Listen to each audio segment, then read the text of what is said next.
இன்று மகா சிவராத்திரி.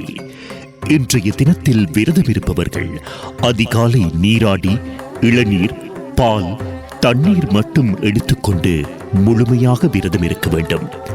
அப்படி விரதம் இருக்க முடியாதவர்கள் ஒருவேளை மட்டும் உணவருந்தி சிவபெருமானை வேண்டிக் கொண்டு விரதம் இருக்கலாம். முழுமையாக சிவராத்திரி விரதத்தை அனுஷ்டிப்பவர்கள் உங்கள் வீட்டில் சிவலிங்கம் இருந்தால் அந்த சிவலிங்கத்திற்கு பாலபிஷேகம் செய்து வில்வ இலைகளால் அர்ச்சனை செய்யலாம். சிவலிங்கம் வீட்டில் இல்லாதவர்கள் சிவனின் படத்திற்கு வில்வ இலைகளால் அர்ச்சனை செய்து நைவேத்தியமாக பாசி பருப்பு சேர்த்த சர்க்கரை பொங்கல், எள்ளு சாதம், வெறும் சாதத்தில் நெய்யூற்றி படைத்து வணங்கலாம்.